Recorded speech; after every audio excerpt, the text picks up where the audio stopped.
विधान परिषदेच्या 17 जागांसाठी अर्ज दाखल करण्याचा कालचा अखेरचा दिवस होता। आजपासून अर्जांची छाननी होणार आहे। काही ठिकाणी मित्रपक्षांच्या उमेदवारांनी अर्ज दाखल केल्यामुळे महायुती आणि महाविकास आघाडीमध्ये तिढा निर्माण झालाय। महायुतीमध्ये बंडखोरीचे प्रमाण जास्त असल्याने आता या बंडखोरांना उमेदवारी अर्ज मागे घ्यायला लावण्यासाठी आणि त्यांची मनधरणी करण्यासाठी प्रयत्न करावा लागणार आहे। पुण्यात तर राष्ट्रवादीमध्ये हाय व्होल्टेज ड्रामा झालाय। पक्षाने पार्थ पवारांचे मित्र विक्रम काकडेंना उमेदवारी दिली आहे आणि त्यामुळे सुनील टिंगरे नाराज असल्याचं समोर आलंय। शेवटी विक्रम काकडे आणि सुनील टिंगरे या दोघांनीही अर्ज दाखल केलाय, तर तिकडे कोकणामध्ये शिवसेना आणि राष्ट्रवादीमध्ये रस्सीखेच कायम आहे।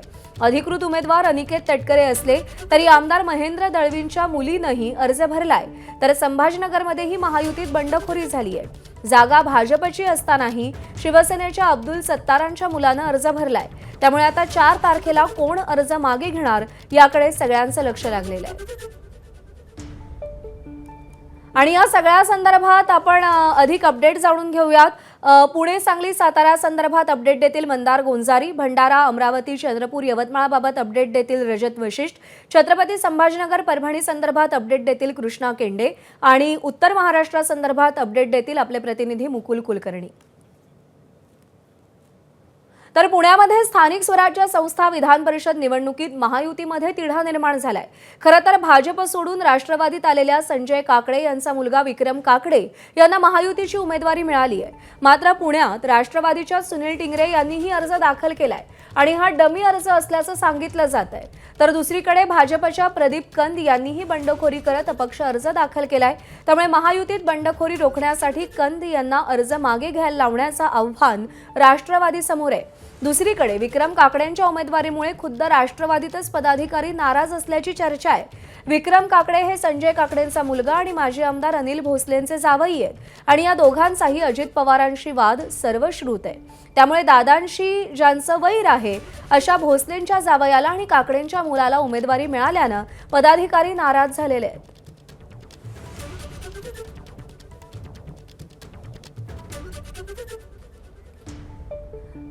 तर सांगली सातारा विधान परिषद निवडणुकीसाठी महायुतीकडून भाजपच्या धैर्यशील कदम आणि महाविकास आघाडीकडून शरद पवारांच्या राष्ट्रवादीचे प्रशांत उर्फ बाळासाहेब पाटील आणि अभय जगताप यांनी उमेदवारी अर्ज दाखल केलाय।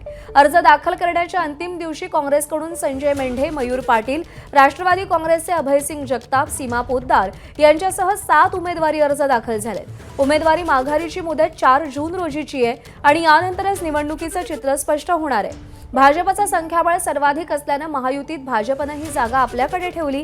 धैर्यशील कदम यांची उमेदवारी रात्री उशिरा जाहीर करण्यात आली। या निवडणुकीसाठी राष्ट्रवादी काँग्रेस शरद पवार गटाकडून आमदार जयंत पाटील यांचे चुलत बंधू प्रशांत उर्फ बाळासाहेब पाटील आणि अभय जगताप यांची उमेदवारी दाखल करण्यात आली असून काँग्रेसने अखेरच्या क्षणी संजय मेंढे आणि मयूर पाटील या दोघांचे उमेदवारी अर्ज दाखल केलेले आहेत।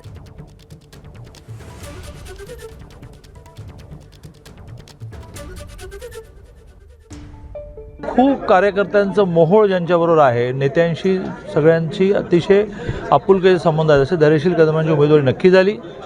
आज आम्ही सगळेजण माननीय आदरणीय उदयनराजे भोसले, माननीय शिवेंद्रराजे भोसले, माननीय जयकुमार भाऊ गोरे, सुहास बाबर असे आम्ही सगळे आमदार खासदार आले आहेत, कारण 4 फॉर्म भरायचे असतात। प्रत्येकाबरोबर 5 असे 20 नेते फॉर्म भरतील असं आम्ही उमेदवारी अर्ज भरला आहे आणि वन वे निवडणूक ही होईल, पूर्ण यश मिळेल यात माझ्या मनात कोणती शंका नाही। आणि या सगळ्या संदर्भात आपण बातचीत करूयात। मंदार गोंजारी आपले प्रतिनिधी आपल्यासोबत आहेत। मंदार, पुण्यामध्ये काल काय झालं ते उभ्या महाराष्ट्राने पाहिलेलं आहे आणि सांगली साताऱ्याचा विचार केला तर तिकडे महाविकास आघाडीमध्ये सुद्धा बंडखोरी झालेली आहे।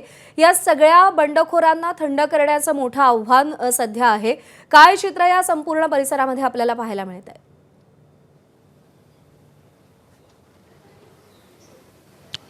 पुण्याचा जर विचार करायचा झाला तर बंडखोरी राष्ट्रवादीच्या अंतर्गत आहे सुनील टिंगरेंच्या माध्यमातून आणि महायुतीमध्ये देखील आहे प्रदीप कंद यांच्या माध्यमातून। सुनील टिंगरे यांची उमेदवारी ही डमी आहे असं राष्ट्रवादी काँग्रेसकडून जरी सांगितलं जात असलं तरी त्यांनी अर्ज भरणं हेच पक्षामध्ये सगळं काही आलबेल नाही हे दर्शवणारं आहे। विक्रम काकडे यांना उमेदवारी दिल्यानंतर त्याची प्रतिक्रिया पुण्यात उमटलेली आहे. माजी आमदार जे विलास लांडे आहेत त्यांनी म्हटलेलं आहे की पार्थ पवारांच्या आर्थिक निकष आम्ही पूर्ण करू शकलो नाही, त्यामुळे आमच्यापैकी कुणाला उमेदवारी मिळाली नाही. पक्षात काही राजीनामे देखील काल पाहायला मिळाले या उमेदवारीच्या संदर्भामध्ये. दुसरीकडे जे प्रदीप कंद आहेत भारतीय जनता पक्षाचे, त्यांनी अपक्ष उमेदवारी अर्ज दाखल केलेला आहे. त्यामुळं त्यांची उमेदवारी पाठीमागे घ्यायला लावणं हे देखील राष्ट्रवादीच्या नेत्यांसमोरचं आव्हान असेल, कारण राष्ट्रवादी काँग्रेसकडे सगळ्यात जास्त पुणे निवडणुकीसाठी जरी उमेदवार असले किंवा प्रतिनिधी असले तरी भाजपचं संख्याबळ देखील मोठं आहे आणि निवडून येण्यासाठी त्यांना भाजपची मदत लागणार आहे. त्यामुळं हे चित्र पुण्यामध्ये आपल्याला पाहायला मिळतंय. इंटरेस्टिंग लढत जी आहे ती सांगली आणि सातारची असणार आहे आणि या इंटरेस्टिंग लढतीला पार्श्वभूमी आहे ती काही महिन्यांपूर्वी झालेल्या जिल्हा परिषदेच्या निवडणुकीची. त्या निवडणुकीमध्ये आपण पाहिलं की एकनाथ शिंदे यांची शिवसेना आणि राष्ट्रवादी काँग्रेस हे दोन पक्ष एकत्र आल्यानंतर त्यांचं बहुमत होत होतं. मात्र तरी देखील भारतीय जनता पक्षाने त्या ठिकाणी जिल्हा परिषदेची सत्ता काबीज केली, हस्तगत केली. आता त्याचं उत्तर काढण्याचं एक संधी या दोन पक्षांना मिळू शकते. सांगली आणि सातारमध्ये सर्वाधिक संख्याबळ हे भारतीय जनता पक्षाकडे आहे. मात्र पुन्हा एकदा राष्ट्रवादी काँग्रेस, एकनाथ शिंदे यांची शिवसेना आणि काँग्रेस जर त्या ठिकाणी एकत्र आली तर वेगळं चित्र देखील पाहायला मिळू शकतं. सांगलीमध्ये जयंत पाटील यांच्या माध्यमातून महाविकास आघाडीचा उमेदवार आहे, त्यांचे चुलत बंधू बाळासाहेब पाटील आहेत. भारतीय जनता पक्षाकडून धैर्यशील कदम यांना उमेदवारी देण्यात आलेली आहे. एकनाथ शिंदे यांच्या पक्षातील तानाजी पाटील यांनी बंडखोरी केलेली आहे. मात्र मी जसं म्हटलं त्या जिल्हा परिषदेच्या निवडणुकीचा परतफेड करायची जर ठरवलं या पक्षांनी तर त्या ठिकाणी ते भाजपला धक्का देण्याच्या तयारीत असू शकतात. हे चित्र आहे पश्चिम महाराष्ट्रातील. मंदार, विनंती आहे सोबत राहा. यानंतर आपण पुढच्या प्रभागाकडे वळूयात. भंडारा गोंदिया विधान परिषद निवडणुकीसाठी उमेदवारी अर्ज भरण्याच्या शेवटच्या दिवशी भंडाऱ्यामध्ये महाविकास आघाडी आणि महायुतीमध्ये बंडखोरी झाली. गोंदियाचे काँग्रेसचे माजी आमदार गोपालदास अग्रवाल यांचा मुलगा प्रफुल्ल अग्रवाल यांनी काँग्रेसची उमेदवारी नाकारत थेट अपक्ष उमेदवारी अर्ज दाखल केला आणि नाट्यमय घडामोडींनंतर महाविकास आघाडीच्या वतीनं माजी आमदार दिलीप बनसोड यांचा उमेदवारी अर्ज भरून त्यांच्या अर्जासोबत काँग्रेसचा एबी फॉर्म जोडण्यात आला. त्यामुळे दिलीप बनसोड हे काँग्रेसचे उमेदवार ठरलेत. यासोबतच महायुतीतही दोघांनी बंडखोरी केली आहे. राष्ट्रवादी काँग्रेसचे भंडारा जिल्हा परिषदेचे शिक्षण सभापती नरेश ईश्वरकर यांनी अपक्ष उमेदवारी अर्ज दाखल केला. यासोबतच तुमसर नगरपालिकेचे माजी नगराध्यक्ष आणि राष्ट्रवादीचे पदाधिकारी अभिषेक कारेमोरे यांनी अपक्ष उमेदवारी दाखल केली. यासोबतच भाजपचे भंडारा शहर प्रमुख सचिन कुंभलकर यांनी सुद्धा अपक्ष अर्ज भरला. आता ही बंडखोरी थांबवण्यासाठी महाविकास आघाडी आणि महायुतीच्या नेत्यांना कसरत करावी लागणार आहे.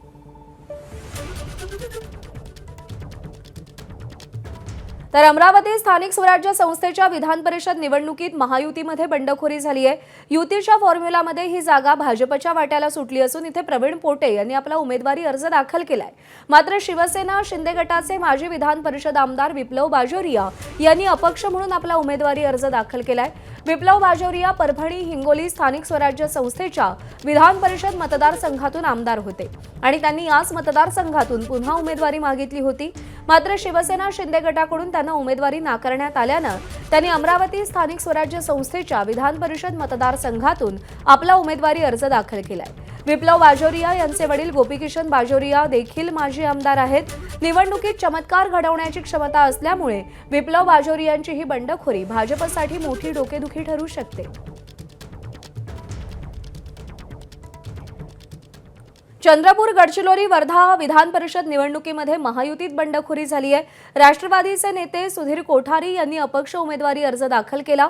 सुधीर कोठारी हे वर्धा जिल्ह्यातील हिंगणघाट नगर परिषदेचे माजी नगराध्यक्ष आहेत. कोठारी यांना सहकार क्षेत्राचाही दांडगा अनुभव आहे. एकदा निवडणूक लढायची इच्छा आहे आणि मतदार माझ्या संपर्कात आहे, त्यामुळे मी उभा आहे असं कोठारींनी सांगितलंय. आता सुधीर कोठारी आपला उमेदवारी अर्ज मागे घेतात की आपली उमेदवारी कायम ठेवतात हे पाहणं महत्त्वाचं आहे. यवतमाळ विधान परिषद निवडणुकीत भाजपकडून नितीन भुतडा यांनी बंडखोरी करत उमेदवारी अर्ज दाखल केला। पक्षाच्या वरिष्ठ नेत्यांनी आदेश दिल्याने अर्ज दाखल केल्याचं त्यांनी सांगितलं। तर दुसरीकडे शिवसेनेकडून दुष्यंत चतुर्वेदी यांनी सुद्धा आपला उमेदवारी अर्ज दाखल केलाय। त्यामुळे महायुतीत भाजप आणि शिवसेनेकडून उमेदवारी अर्ज दाखल झाल्यानं आता अधिकृत उमेदवार कोण हे अर्ज माघारी घेण्याच्या शेवटच्या दिवशी समजेल। दरम्यान शिवसेनेचा उमेदवार हा परजिल्ह्यातील असल्यानं भाजपमध्ये नाराजी आहे। भारतीय जनता पार्टी, शिवसेना आणि राष्ट्रवादी काँग्रेस अशा पद्धतीची आमची महायुती आहे। संपूर्ण महाराष्ट्रभर महायुती म्हणून या निवडणुकीला सामोर जात आहोत आणि अशा स्थितीमध्येही आम्ही या ठिकाणी उमेदवारी भरलेली आहे। जर युती जागा शिवसेनेला सुटली असेल, शिवसेनेनं कुठच्या दगडालाही उभं केलं तर तो आम्हाला मान्य राहील। शिवसेनेचा उमेदवार कोण द्यायचा हे ठरवण्याचा अधिकार आमचा नाही, तो शिवसेनेचा आहे। शिवसेनेला जर ही जागा सुटली असेल आणि शिवसेना जो उमेदवार देईल त्या उमेदवाराच्या पाठीशी आम्ही महायुती म्हणून राहू। आणि या सगळ्या संदर्भात अधिक बातचीत करूयात। रजत वशिष्ठ आपले प्रतिनिधी सध्या आपल्या सोबत आहेत। रजत, विदर्भामध्ये सुद्धा मोठ्या प्रमाणात बंडखोरी झाली आहे, मग ती महाविकास आघाडी असेल किंवा महायुती असेल। ही बंडखोरी का थांबवता आली नाही स्थानिक नेत्यांना?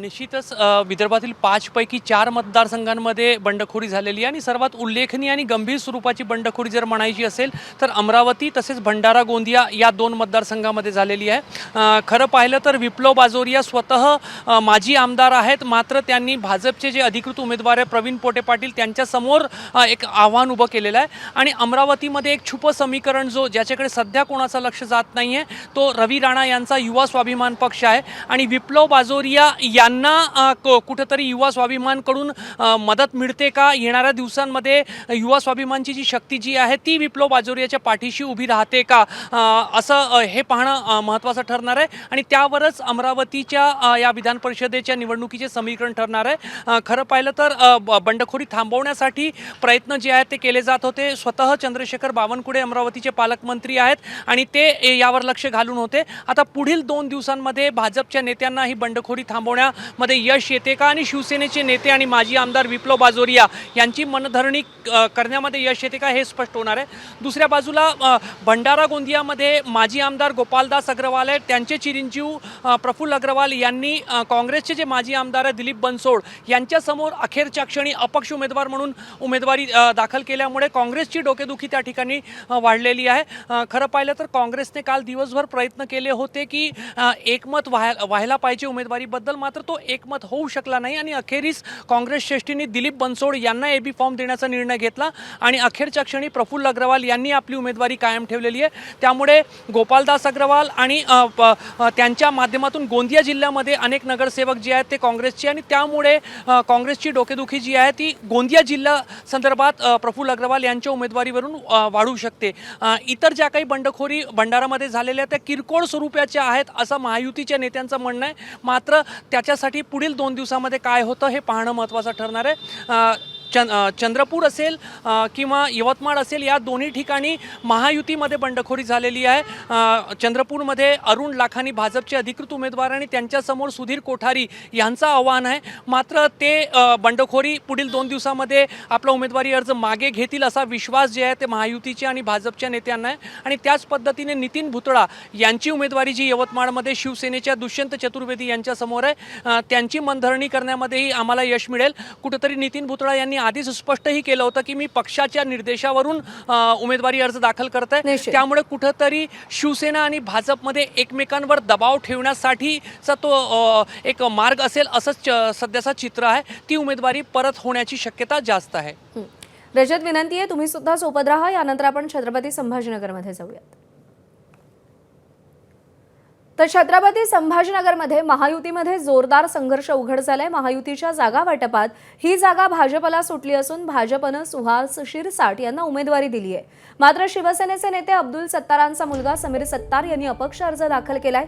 उमेदवारी अर्ज भरण्याच्या अवघ्या काही तास आधी समीर सत्तारांनी उमेदवारी अर्ज दाखल केल्यानं महायुतीत मिठाचा खडा पडण्याची शक्यता आहे। दरम्यान 4 जून रोजी उमेदवारी अर्ज मागे घेण्याची अंतिम मुदत आहे। तोपर्यंत सत्तारांचा बंड शांत होतं की महायुतीमध्ये फूट पडणार याकडे आता सगळ्यांचं लक्ष लागलंय।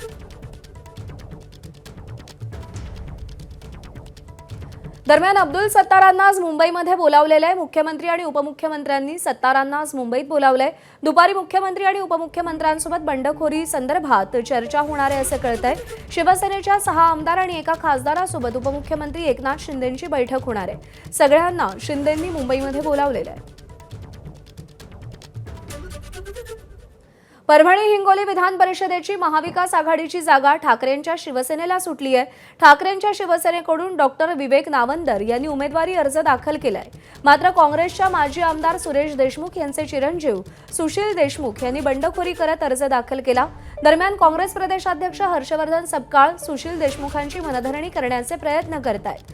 तर दुसरीकडे महायुतीत अजित पवारांच्या राष्ट्रवादीचे नगरसेवक विजय जामकर आणि जिल्हा परिषद सदस्य संग्राम जामकर यांनी अर्ज दाखल केलाय.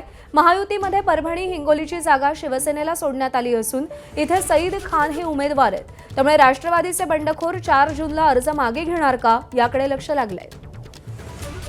कृष्णा केंडे आपले प्रतिनिधी आपल्याला या सगळ्या संदर्भात अपडेट देतील. कृष्णा, जे बंडखोर आहेत त्यांची मनधरणी करण्याचे प्रयत्न तर पक्षश्रेष्ठींकडून केले जात आहेत. यश कितपत मिळणार हा प्रश्न आहे.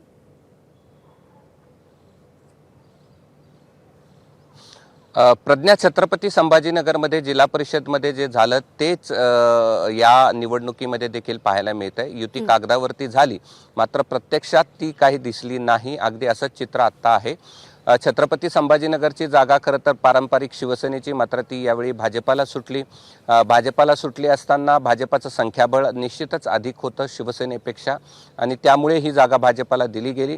आता मात्र या सगळ्यामध्ये बंडखोरी झाल्याचं पाहायला मिळतंय. अब्दुल सत्तारांचे चिरंजीवानीच थेट अर्ज दाखल केलेला आहे आणि आता त्यांना मुंबईत देखील बोलवण्यात आलेलं आहे. मराठवाड्यातल्या 4 जागांपैकी 2 ठिकाणी महायुतीमध्ये बंडखोरी झाल्याचं पाहायला मिळतं आहे आणि एका ठिकाणी महाविकास आघाडीमध्ये देखील बंडखोरी झाली आणि परभणीमध्ये महाविकास आघाडी आणि महायुती या दोन्हीमध्ये बंडखोरी झाल्याचं आपल्याला पाहायला मिळतंय. आता या सगळ्यामध्ये बंडखोरी शमवण्यात यश मिळणार आहे का हे पाहणं देखील महत्त्वाचं असणार आहे आणि त्यासाठी बैठका मुंबईमध्ये होत आहेत. आज सत्तारांना मुंबईत बोलावलं, इथल्या 6 आमदार 1 खासदारांना देखील मुंबईत बोलवलेलं आहे. दुसरीकडे परभणीमध्ये काँग्रेसकडनं ज्यांनी अर्ज भरलाय त्यांची मनधरणी करण्याचा प्रयत्न सुरू आहे. अजित पवारांच्या राष्ट्रवादीनं तिथं अर्ज भरलेला आहे. जागा शिवसेनेला मिळालेली असताना त्या ठिकाणी देखील काय होतं हे पाहणं महत्त्वाचं आहे. अजून 2, 3, 4 तारखेपर्यंतचा या सगळ्यासाठी वेळ आहे. आज कुणाचे अर्ज बाद होतात का हे देखील पाहणं महत्त्वाचं आहे. मात्र जसं जिल्हा परिषदमध्ये झालं तेच या ठिकाणी विधान परिषदेच्या निवडणुकीत देखील पाहायला मिळत आहे. ही मराठवाड्याची वस्तुस्थिती आहे. प्रज्ञा. कृष्णा, रजत आणि मंदार तुमच्या तिघांचेही आभार. तुम्ही सविस्तर माहिती दिलीत त्यासाठी. एबीपी माझा, उघडा डोळे बघा नीट.